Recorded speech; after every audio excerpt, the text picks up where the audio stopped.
সেভাবে এখনও পাল্টা প্রতিশোধ নিতে পারেনি পাকিস্তান। যদিও ভারতের পাঁচটি যুদ্ধবিমান ভূপাতিত করেছে পাক সেনারা। এমন পরিস্থিতিতে ভারত যদি আবারও পাকিস্তানে হামলা করে বসে, তাহলে পাকিস্তান সেনাবাহিনীও আঙ্গুল চুষবে না, তারাও পাল্টা হামলা চালিয়ে জবাব দেবে।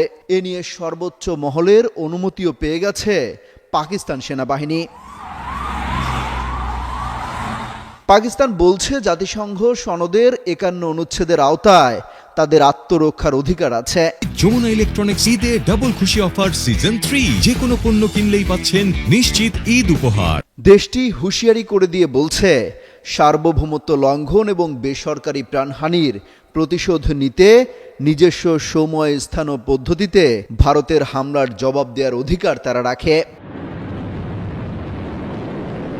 ব্রিটিশ গণমাধ্যম বিবিসি বলছে, দেশটির সশস্ত্র বাহিনীকে প্রয়োজনীয় পদক্ষেপ গ্রহণের জন্য পূর্ণ অনুমোদন দেওয়া হয়েছে।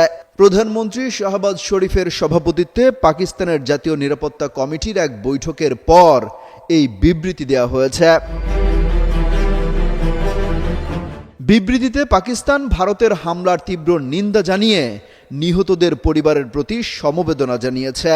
এ সময় তারা দেশের ভূখণ্ড রক্ষায় ভারতের যে কোনো হামলার বিরুদ্ধে দৃঢ়ভাবে প্রতিরোধ গড়ে তুলতেও প্রতিজ্ঞাবদ্ধ হন। গত 22 এপ্রিল ভারত নিয়ন্ত্রিত কাশ্মীরের পেহেলগামে হামলার ঘটনায় 26 জন নিহত হয়। সেই ঘটনার পর টানা 11 দিন ধরে সীমান্তে পাল্টাপাল্টি হামলা চলছিল। গত রাতে সেই উত্তেজনা যুদ্ধ পর্যন্ত গড়ায়। অমিত হাসান রবিন, যুগান্তর নিউজ।